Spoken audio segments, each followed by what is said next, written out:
Alors, bonjour chers amis, moi c'est Korka Diallo, je suis l'administrateur du groupe Londo Academy. Alors aujourd'hui, nous allons démarrer nos cours de vacances en ligne et nous allons aborder le premier chapitre de mathématiques de la classe de première S1 et S2, n'est-ce pas? Et le chapitre concerne les équations, inéquations, systèmes. Donc nous allons faire 10 à 15 minutes de cours et ensuite on va passer aux exercices d'application. Donc le premier chapitre, donc on va parler des équations, inéquations et systèmes.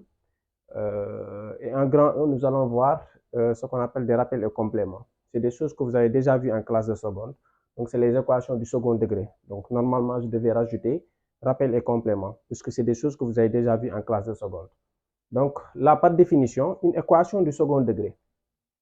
Vous l'avez vu en classe de seconde qu'une équation du second degré, c'est toute équation qui peut s'écrire sur cette forme.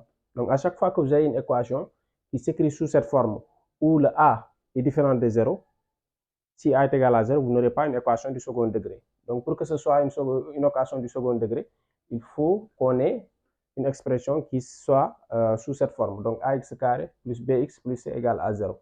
Donc, A, B et C doivent être des réels. Donc, A, B, C doivent appartenir à R. Et A doit être différent de 0 et X est l'inconnu. C'est aussi simple que ça. Donc, la définition d'une équation du second degré, c'est une équation qui s'écrit sous cette forme où A, B et C sont des réels, A différent de 0 et X l'inconnu. C'est simplement cela. Maintenant, pour résoudre cette équation du second degré, qu'est-ce qu'on va faire? On va calculer ce qu'on appelle le discriminant, puisque c'est une équation qui est égale à 0. Pour la résoudre, on va calculer le discriminant delta. Or, delta, vous l'avez vu en classe de seconde, c'est B au carré moins 4AC. Donc, B au carré moins 4 fois A fois C.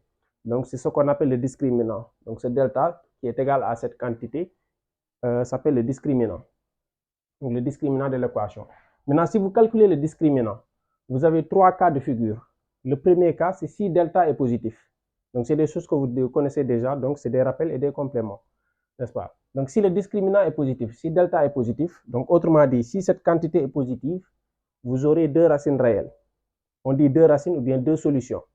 Racine et solution, c'est la même chose, c'est la même signification. Donc, vous avez deux solutions si delta est positif.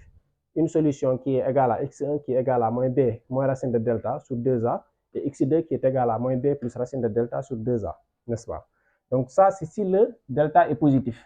Maintenant, si delta est nul, si cette expression-là, ou bien cette expression delta est nulle, vous aurez une solution unique. Si delta est positif, vous avez deux solutions. Si delta est égal à 0, vous avez une solution unique. Une solution unique, on l'appelle aussi une racine double.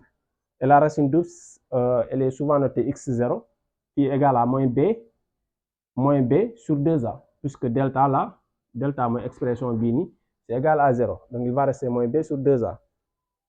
Et si delta est négatif, vous avez zéro solution. Donc, ça veut dire que vous n'avez aucune racine.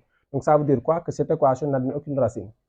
Donc, pour résoudre l'équation ax carré plus bx plus c égale à 0, on va d'abord calculer delta et étudier son signe. Si son signe est positif, vous avez deux racines, x1 et x2. Si delta est nul, donc si le discriminant est égal à 0, vous avez une solution unique. Et si delta est négatif, vous n'avez aucune solution. Donc, cette équation n'admet aucune solution. Donc, on va voir les cas particuliers que vous pouvez avoir. Normalement, vous l'avez même appris en classe de seconde. Donc, on dit que là, si A et C sont de signes contraires, l'équation a toujours deux racines. Vous avez delta qui est là. Si A et C sont de signes contraires, donc ça veut dire que le produit A fois C est négatif, puisqu'ils sont de signes contraires. Donc, A fois C est négatif, 4 est positif, donc 4 fois négatif, ça fait 4 fois un nombre négatif, c'est négatif. Avec ce moins-là, c'est positif. Donc, vous avez un nombre positif plus un nombre positif. Donc, ça veut dire que si ce produit A fois C est négatif, donc vous avez delta qui est toujours positif. Et si delta est toujours positif, vous avez toujours deux racines réelles ou bien deux solutions réelles, n'est-ce pas? Maintenant, si B est égal à 2B', ça veut dire quoi? Que si ce petit B-là, il est un nombre pair. Si B est pair, vous avez delta qui est égal à 4 facteurs de B' carré moins AC. C'est très simple, hein? Vous prenez delta.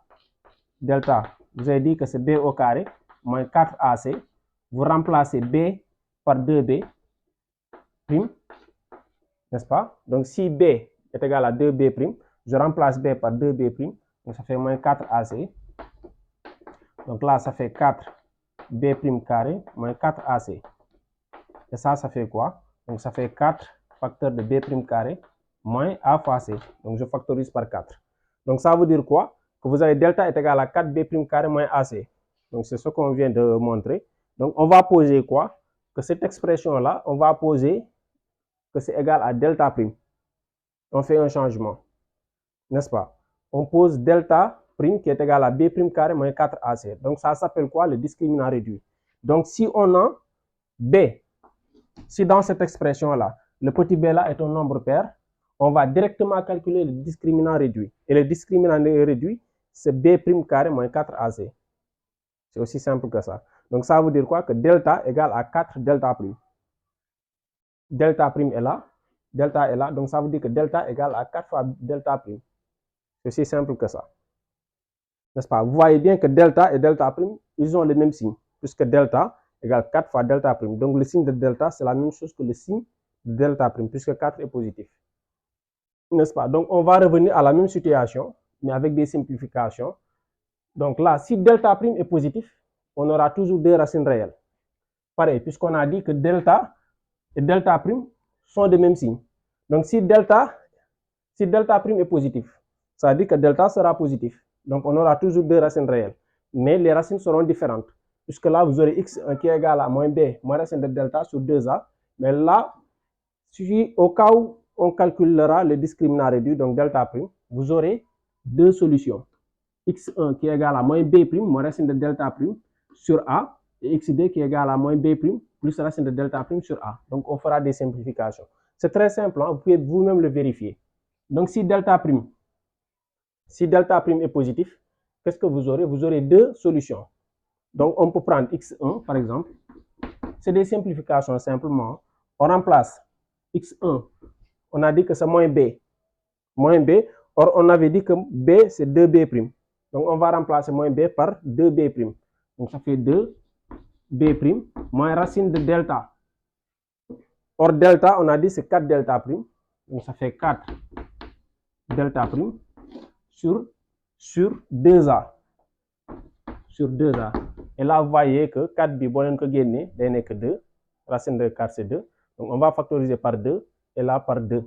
Donc ça fera 2 facteur de moins b' moins racine de delta prime sur 2a.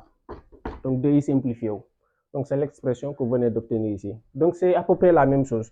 On calcule juste delta prime pour simplifier. Au cas où on a b qui est égal à 2b'. Donc ça veut dire que si b bini de pair, un nombre pair, vous allez juste calculer le discriminant réduit, n'est-ce pas? Et le discriminant réduit, c'est delta prime qui est égal à b' carré moins ac. Très simple. Et pareil, si delta prime est égal à 0, on a une racine double, ou une solution double. Donc x0 n'est que moins b' sur a. Et si delta est négatif, vous n'avez aucune racine. Donc c'est à peu près la même chose, mais avec des simplifications, n'est-ce pas? Donc globalement, c'est un peu ça qu'on peut dire sur le grand 1, n'est-ce pas? Et on va faire des exercices d'application pour que vous puissiez appliquer ce qu'on vient d'apprendre. Donc à tout de suite pour l'exercice d'application.